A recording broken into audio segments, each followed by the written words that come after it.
આપણે મગફળી વાવી દીધી, સારો વરસાદ પણ થઈ ગયો, મગફળીનો ઉગાવો પણ થઈ જાય છે, પણ પછી આપણી ચિંતા ક્યારે વધે છે?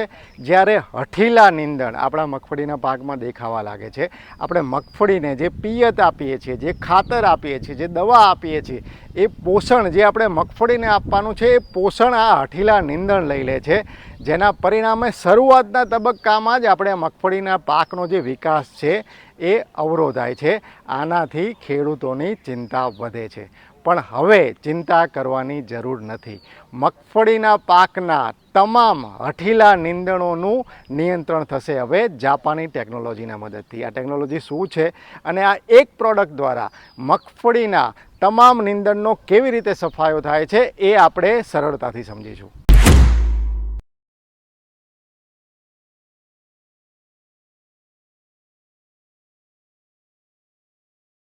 આ છે ધાનુકાનું પર્જ.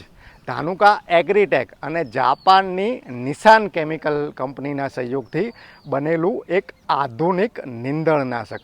પર્જની ખાસિયત એ છે કે એ પહોળા અને સાંકડા પાન બંને પ્રકારના નીંદણનું એક સાથે નિયંત્રણ કરે છે, ઝડપી નિયંત્રણ કરે છે અને અસરકારક નિયંત્રણ કરે છે. અને સૌથી મોટી ખાસિયત, પર્જ વાપર્યા પછી મગફળીના પાક ઉપર કોઈ જાતની આડ અસર થતી નથી. એટલે કે મગફળીના જે આપણા દુશ્મનો છે, જે હઠીલા નીંદણ છે, એનો સમયસર ઝડપી એક રીતે સફાયો કરે છે પર્જ, અને આપણા મગફળીના પાકને એની આડ અસર થતી નથી. મગફળીના પાકના રક્ષણની સાથે મગફળીના જે દુશ્મનો છે એનો ખાત્મો કરે છે ધાનુકાનું પર્જ. હવે મહત્ત્વની વસ્તુ કે આપણે પર્જનો ઉપયોગ કેવી રીતે કરવાનો. તો આપણો મગફળીનો પાક જ્યારે 14થી 20 દિવસનો થાય અને મગફળીની અંદર જે નીંદણ છે એ તમને 2 થી 4 પાંદડાના થતા જોવા મળે, ત્યારે આપણે પર્જનો ઉપયોગ કરવાનો છે. પર્જનો ઉપયોગ કરવા માટે પહેલાં તો કેટલો ઉપયોગ કરવાનો એ આપણે સમજીએ. તો 1 એકર જમીનમાં 400 મિલી પર્જનો ઉપયોગ કરવાનો છે. અને એનું અસરકારકતા વધારવા માટે હું તમને જે પદ્ધતિ કહું છું એ રીતે આપણે ઉપયોગ કરી શકીએ. સર્વપ્રથમ તો 10 લીટર પાણી લેવાનું છે, જેમાં 400 મિલી જે પર્જ છે એ આપણે મિક્સ કરવાનું છે. આ રીતે 10 લીટરનું એક દ્રાવણ તૈયાર થશે. હવે જે આપણો 15 લીટરનો પંપ છે એમાં 1 લીટર આ દ્રાવણ નાખવાનું છે અને બાકી આપણે પાણી મિક્સ કરવાનું છે. અને આ મિશ્રણને આપણે છંટકાવ કરવાનો છે.